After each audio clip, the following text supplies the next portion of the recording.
Hello student, welcome to আড্ডা 24/7 WBCS topper official YouTube চ্যানেলে প্রত্যেককে স্বাগত। নমস্কার, আমি সুমিত স্যার। শুরু করব আজকের একটি গুরুত্বপূর্ণ আপডেটেড ভিডিও, যেটি তোমাদের জন্য বিশেষভাবে প্রয়োজন এবং বিশেষ করে প্রয়োজন যারা 10 পাস করেছ, অর্থাৎ মাধ্যমিক পাশ করে উচ্চ মাধ্যমিকে ভর্তি হয়েছ, বা যারা মাধ্যমিক কোয়ালিফিকেশন করে বসে আছি একটা সরকারি চাকরির পাবার আশায়, এবং রাজ্যের মধ্যে থেকেই আমরা সেই সরকারি চাকরিটি পেতে পারি। এই রকম কি কি চাকরি রয়েছে আজকের এই ক্লাসে বা এই সেশনে আমি সম্পূর্ণ বিস্তারিত তোমাদের আলোচনা করব। এবং আজকের এই সেশনে আমরা অবশ্যই 10 পাস যোগ্যতায় কি কি রাজ্য সরকারের চাকরি আছে, কোন চাকরির অলরেডি নোটিফিকেশন জারি করা আছে, শুধুমাত্র ফর্ম ফিল আপ বাকি আছে, এর পাশাপাশি ওই চাকরিগুলোর বয়স কত, কত বছর বয়স পর্যন্ত দেওয়া যেতে পারে, তার স্যালারি স্কেল কি এবং তার প্রমোশন কি হতে পারে, সম্পূর্ণ বিস্তারিত আলোচনা করব। তাই যারা মাধ্যমিক পাশ করে আছি বা মাধ্যমিক পাশ করেছি প্রত্যেককে বলবো এই ভিডিওটি প্রথম থেকে শেষ পর্যন্ত দেখো। সম্পূর্ণ বিষয় তোমাদের সঙ্গে ডিটেলসে আলোচনা করতে চলেছি। তবে তার আগে তোমাদের কাছে আমার একান্ত অনুরোধ, যারা যারা এই ভিডিওটি দেখছো প্রত্যেকে এই সেশনের লিঙ্কটা একটু শেয়ার করে দাও তোমাদের বন্ধু বান্ধবদের কাছে। ওকে, তো চলো আমরা শুরু করা যাক। নোটিফিকেশন আমি পরে দেখাচ্ছি, আমাদের শর্ট নোটিশ অলরেডি আছে পিএসসির তরফ থেকে, সেটা আমি পরে দেখাবো। তার আগে কি কি আমাদের মাধ্যমিক যোগ্যতায় কি কি পরীক্ষা আমরা দিতে পারি রাজ্য সরকারির পোস্টে, সেটা আমি তোমাদের সামনে তুলে ধরব। তো সবার আগে আমরা দেখে নেব হচ্ছে যে বিষয়টি, সেটি হচ্ছে কি কি আছে। নাম্বার 1 রয়েছে WBPSCর ক্লার্কশিপের পরীক্ষা। এটা মাধ্যমিক যোগ্যতায় এই পরীক্ষাটি দেওয়া যায় এবং একটা হিউজ ভ্যাকেন্সি রয়েছে এবং তোমার পোস্টিং রাজ্যের মধ্যেই থাকে। ঠিক আছে। নাম্বার 2 হচ্ছে ফুড এসআই। আমি কিছুক্ষণ বাদেই এই পোস্টগুলোর প্রমোশনও দেখাবো, যে তুমি এই পোস্ট থেকে কিভাবে প্রমোশন পেয়ে কোথায় যেতে পারো, আমি সব বলে দেবো। 2 নম্বর, আমাদের 10 পাস যোগ্যতায় আরও একটি গুরুত্বপূর্ণ পরীক্ষা হয়ে থাকে, সেটা হচ্ছে ফুড এসআই। ওকে। 3 নম্বর, আমাদের মাধ্যমিক যোগ্যতায় আরেকটি পরীক্ষা হলো WBSSC গ্রুপ সি এবং গ্রুপ ডি। গ্রুপ ডির পোস্টটা যদিও এর নিচের যোগ্যতায় হয়, কিন্তু আমি এখানে গ্রুপ সি এবং গ্রুপ ডি কে বলে রাখলাম। মাধ্যমিক যোগ্যতার ছেলেমেয়েরা এই পরীক্ষা দুটো দিতে পারে। ঠিক আছে।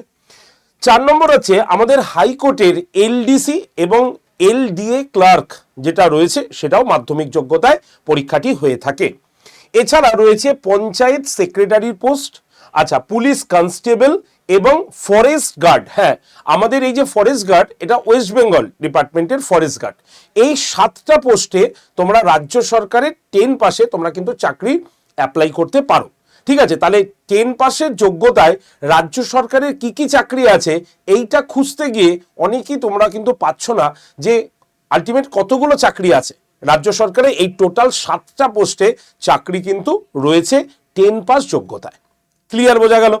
এবার বলি, এই যে ক্লার্কশিপের এই যে যোগ্যতাগুলো, ঠিক আছে, এর প্রমোশন কি হতে পারে। তুমি ক্লার্কশিপ ভাবলেও যে ওই অফিসে বসে শুধুমাত্র আমাকে টাইপই করতে হবে, এটাই কি আমার কাজ? হ্যাঁ, প্রাথমিকভাবে তো তোমার এরকম কাজ থাকবে, কিন্তু তোমার পদের প্রমোশনও হবে। আমরা প্রমোশনটাকে একবার দেখে নিই। ধরো ক্লার্কশিপে তুমি জয়েন করলে, ক্লার্কশিপের পরে তোমার প্রমোশন কি হবে? জুনিয়র ক্লার্ক থেকে একদম হয়ে যাবে সিনিয়র ক্লার্ক, তারপরে অ্যাসিস্ট্যান্ট সেকশন অফিসার, যাকে এএসও বলছি। আচ্ছা, সিনিয়র অফিসার এসওতে তোমার কিন্তু প্রমোশন হবে। ঠিক আছে। ফুড এসআই পোস্টে যারা জয়েন করবে তাদের কি হবে? তাদের প্রমোশন হবে অ্যাসিস্ট্যান্ট ফুড সেফটি অফিসার থেকে শুরু করে, ঠিক আছে, ইভেনচুয়াল ডেপুটি ফুডস তোমার সেফটি অফিসার, এই পোস্টে তোমরা কিন্তু যেতে পারো।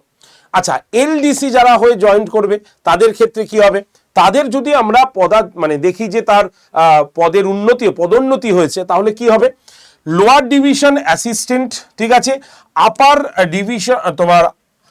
ডিভিশন অ্যাসিস্ট্যান্ট, হেড অ্যাসিস্ট্যান্ট অথবা সুপারিনটেন্ডেন্ট, এই পোস্ট পর্যন্ত তোমার কি হবে? প্রমোশন কিন্তু হবে। ঠিক আছে।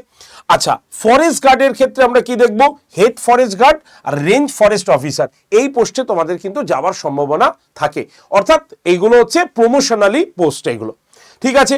কনস্টেবলের ক্ষেত্রে অ্যাসিস্ট্যান্ট সাব ইন্সপেক্টর, আচ্ছা, সাব ইন্সপেক্টর, ইন্সপেক্টর, এই পোস্টে তোমাদের কিন্তু আরো যেতে পারো প্রমোশনে। সুতরাং প্রমোশনের জায়গা প্রচুর রয়েছে। ঠিক আছে। তো যারা যারা ভাবি যে মাধ্যমিক যোগ্যতায় আমাদের চাকরি নেই, মাত্র একটা অথবা দুটো, তা হচ্ছে ক্লারিক্যাল পোস্টে স্কুলে, তাদের উদ্দেশ্যে বলে রাখি যে তোমরা নিজেরাই দেখলে টোটাল 7টা পোস্টের কিন্তু তোমরা অ্যাপ্লাই করতে পারবে। এবার বলি, এই যে 7টা পোস্টে অ্যাপ্লাই করবে, এদের স্যালারি লেভেল কি হয়? দেখো, রাজ্য সরকারের ম্যাক্সিমাম পোস্টের ক্ষেত্রে বয়স কিন্তু 40 বছর মানে সব থেকে বেশি। শুধু পুলিশের ক্ষেত্রে সেটা কমে যায়, এছাড়া সবারই ক্ষেত্রে 18 থেকে 40 বছর হচ্ছে বয়সে তারা কিন্তু পরীক্ষা দিতে পারে, জেনারেলরা। আর এসসি এসটি সরকারের রুলস অনুসারে যেমন 5 বছরের ছাড় পায়, সেটাই ছাড় পাবে। এছাড়াও যারা ওবিসি ক্যান্ডিডেট তারা 3 বছরের ছাড় পাবে। তো সেরকমভাবেই ডাব্লিউবিপিএসসির ক্লার্কশিপের স্যালারি এই মুহূর্তে 22,700 থেকে 58,500 টাকা তাদের স্যালারি। এজ হচ্ছে 18 থেকে 40 বছর বয়স এবং মাধ্যমিক পাশ করে থাকলে তুমি এই পোস্টের জন্য এলিজিবল। ঠিক আছে। 2 নম্বর হচ্ছে ফুড এসআই। ফুড এসআই পোস্টের ক্ষেত্রে স্যালারি কত হচ্ছে? 22,700 থেকে 58,500, একই স্যালারি এবং এর এজ লিমিট একই রয়েছে, 18 থেকে 40 বছর। ডাব্লিউবিএসএসসি গ্রুপ সির এবং গ্রুপ ডির ক্ষেত্রে স্যালারি কত হবে? গ্রুপ সির ক্ষেত্রে স্যালারি 28,000 থেকে শুরু করে 35,000 পর্যন্ত, আর গ্রুপ ডির ক্ষেত্রে 20 থেকে 25,000 স্যালারি। এজ লিমিট 18 থেকে 40 বছরই হয়ে থাকে। ঠিক আছে। এরপরে প্রত্যেক বছরে তোমার স্যালারি বাড়বে, ডিএ যুক্ত হবে, তখন তোমার স্যালারি আবার ইনক্রিমেন্ট হবে, তোমার মানে আরো বেড়ে যাবে। প্রত্যেক বছর একটা স্যালারি বাড়ে, সেটা তো জানোই সবাই। এছাড়াও যদি ডিএ তোমাদের চলে আসে তাহলে সেটা বাড়বে। ওকে। আচ্ছা, কোর্টের হাইকোর্টের যদি আমরা এলডিসি বা এলডিএ কে দেখি, তাহলে স্যালারি 22,700 থেকে 58,500। ঠিক আছে, সেম স্যালারি, 18 থেকে 40 বছর বয়সের যোগ্যতায় পরীক্ষাটা দেওয়া যায়। আচ্ছা, পঞ্চায়েত সেক্রেটারির 28,900 থেকে 74,500। ঠিক আছে, পঞ্চায়েত সেক্রেটারি, এবং সেটার বয়সও কিন্তু 18 থেকে 40 বছর যোগ্যতায়। পুলিশ কনস্টেবলের ক্ষেত্রে 22,700 থেকে 58,500। এছাড়াও ফরেস্ট গার্ড যারা রয়েছে তাদের স্যালারি 25,000 থেকে 27,000, তবে এজ কিন্তু এখানে 18 থেকে 27 বছর। ঠিক আছে, তাহলে 18 থেকে 27 বছরের যোগ্যতায় এবং মানে এজ যদি তোমার থাকে এবং মাধ্যমিক পাস যোগ্যতা তোমার থাকে, তাহলে কিন্তু তুমি এই ফরেস্ট গার্ডের জন্য অ্যাপ্লাই করতে পারো। একদম A to Z তোমাদের জানিয়ে রাখছি। তাহলে এতগুলো কথা বললাম, তাহলে সব পরীক্ষা কি আমরা ভোটের পরেই রাজ্য সরকার নেবে? না, সব পরীক্ষা তুমি নেবে না। এই পরীক্ষাগুলো তুমি দিতে পারো, কিন্তু ভোটের পরে যে পরীক্ষাটা তোমাদের আসতে চলেছে তার নোটিফিকেশন অলরেডি বেরিয়ে গেছে। তোমাদের আমি আগেই বললাম সে কথাটা, নোটিফিকেশনটা একবার দেখেনি। এই হচ্ছে তার নোটিফিকেশন, শর্ট নোটিফিকেশন, যেখানে ক্লার্কশিপ এক্সামিনেশনের কথা কিন্তু এখানে উল্লেখ করা আছে। তোমরা সকলেই দেখতে পাচ্ছ কি রয়েছে, ক্লার্কশিপ এক্সামিনেশনের কথা উল্লেখ রয়েছে। 23/12/2024 এই নোটিফিকেশনটা বেরিয়েছে এবং এই নোটিফিকেশন অনুসারে তোমরা ভোটের পর তোমরা কিন্তু ক্লার্কশিপের এই পরীক্ষার ফুল নোটিফিকেশন উইথ ফর্ম ফিল আপটা জানতে পারবে। কারণ পিএসসির হাতে এই মুহূর্তে সাচেস কোনো পরীক্ষা নেই, কারণ পেন্ডিং পরীক্ষা নেই। তুমি দেখো, ডাব্লিউবিসিএস 2022-এর যে গ্রুপ ডির পোস্ট, তার অলরেডি ইন্টারভিউয়ের রেজাল্ট আউট হয়ে গেছে। 2023-এর গ্রুপ সি অলরেডি ইন্টারভিউ নেওয়া হয়ে গেছে। ঠিক আছে, গ্রুপ ডির কোনো পোস্ট নেই, সুতরাং পিএসসির হাতে এই মুহূর্তে তাদের পরীক্ষার কোনো রকম মানে পেন্ডিং কিছু তেমনভাবে নেই। ঠিক আছে, এবার পিএসসি কি করবে, তার কিন্তু যে শর্ট নোটিফিকেশনগুলো রয়েছে, যেমন ধরো আইডিও থেকে শুরু করে, ক্লার্কশিপ থেকে শুরু করে, এমভিআই থেকে শুরু করে, মিসলেনিয়াস থেকে শুরু করে, ডাব্লিউবিসিএস তো আবার নতুন ফর্ম বেরোচ্ছে। তো এই পরীক্ষাগুলো তারা কিন্তু এবার নিয়ে নেবার চেষ্টা করবে। আর এর জন্য প্রচুর ভ্যাকেন্সি কিন্তু রয়েছে এই ক্লার্কশিপের ক্ষেত্রে, নিয়ার অ্যাবাউট 3,000 প্লাস, অর্থাৎ 3,000-এরও বেশি ভ্যাকেন্সি দিয়ে এই ক্লার্কশিপের পরীক্ষাটা কিন্তু হতে চলেছে। তাই যদি তুমি মনে করো যে এখন থেকেই তোমাকে একটু একটু করে রেডি হতে হবে, তাহলে তোমাকে আমি বলবো সোম থেকে শনি প্রত্যেক দিন সকাল 9টার আমার হিস্ট্রি এবং পলিটি ক্লাস, এবং এছাড়াও বিভিন্ন জিকে পারপাসে আমি শর্ট হিসাবেও বেশ কিছু টপিক তোমাদের রোজ কিন্তু দিয়ে থাকি। তাই যদি তোমরা চাও যে ফ্রিতে তোমরা পড়াশোনা করবে, তাহলে তোমাদের মাথায় এই কনসেপ্টটাই ঢোকাতে হবে, ফ্রি মানে এইটা যাতে না হয় যে আমি আজকে ইচ্ছা হলো আমি যাব, আজকে ইচ্ছা হলো না আমি যাব না, এই জিনিসটা যাতে মনে না হয়। যেমনভাবে রুটিন ওয়াইজ ক্লাস হবে, সেই রকমভাবে তোমাকে ক্লাসে যে কোনো প্রকারে তোমাকে এসে উপস্থিত হতে হবে। যদি এই কনসেপ্টটা তোমার থাকে তাহলে আমি তোমাকে একটা হোয়াটসঅ্যাপ গ্রুপের নাম্বার দেব, তুমি সেই নাম্বারে জাস্ট হাই লিখে পাঠাবে, গ্রুপ জয়েন্টের লিঙ্ক অটোমেটিক তুমি পাবে, সেই লিঙ্কে ক্লিক করে তুমি গ্রুপে থাকবে। যদি তুমি রাজি হও আমি তোমাকে নাম্বারটা এখানে দেব। নাম্বারটা সবার জন্য নয়, যারা মনে করবে আমরা ফ্রিতে স্যারের কাছে পড়তে চাই, ফ্রিতে স্যারের কাছ থেকে নোট নিতে চাই, তাদের জন্য এই নাম্বারটা লিখে নাও 8013492626। এই যে নাম্বারটা লিখে দিলাম, এই নাম্বারটায় জাস্ট তুমি মানে হাই লিখে পাঠাও, তোমার কাছে গ্রুপ জয়েন্টের লিঙ্ক আসবে, তুমি লিঙ্কে ক্লিক করে গ্রুপে জয়েন থাকবে। ওখানে একাধিক গ্রুপ পাবে, তোমরা জেনকম বলে একটা যে গ্রুপ আছে সেই গ্রুপটাতে জয়েন করে থাকবে। নাম্বারটা লেখো 8013492626। এই হোয়াটসঅ্যাপ নাম্বারে জাস্ট একটা হাই লিখে পাঠাও। এই যে গ্রুপে জয়েন থাকবে, আমি প্রত্যেক দিন সকাল 9টার আগে ক্লাসের লিংক তোমাদের গ্রুপে দিয়ে দেব, তোমরা জাস্ট লিংকে ক্লিক করবে, সরাসরি ক্লাসে চলে আসবে, সম্পূর্ণ লাইভ ক্লাস হয়ে যাবে। ক্লাস হয়ে যাবার পর রাত্রের মধ্যে সেই ক্লাসের পিডিএফ আমি তোমাদের গ্রুপে দিয়ে দেব। তাই তোমাদের প্রত্যেককে বলছি যদি তুমি এই ক্লাসগুলো একটা দেখে নাও তাহলে তুমি নিজেও বুঝতে পারবে আগামীকাল সকাল 9টায় ক্লাস আছে। তাই অবশ্যই এই গ্রুপটাতে তোমরা প্রত্যেকে জয়েন থেকে যেও। ক্লিয়ার? এবার আসি আমাদের পেড ব্যাচ। দেখো আমি ফ্রিটার পরেই আমি পেডের কথা বলবো। যদি তোমার মনে হয় স্যার আপনাদের কাছে এমন কোনো ব্যাচ আছে যেটাকে আমরা কম্বাইন্ড ব্যাচ বলতে পারি, অর্থাৎ যেটায় ভর্তি হলে আমরা সব পরীক্ষার জন্য প্রস্তুতি নিতে পারি, এরকম কি কোনো ব্যাচ আছে? তাহলে বলবো দেখো ভাই, ব্যাংকিং পরীক্ষাটা আলাদা, তাই ব্যাংকিং এর জন্য তুমি ব্যাংকিংকে নিয়ে সবার মধ্যে ঘোলাতে পারবে না, ব্যাংকিং আলাদা আর বাকি হচ্ছে সব প্রিপারেশন একই রকম। এই রকম একটি কম্বাইন্ড ব্যাচ আমি তোমাকে দেখাতে পারি, তার নাম হচ্ছে WBCS মহাপ্যাক প্রো প্লাস।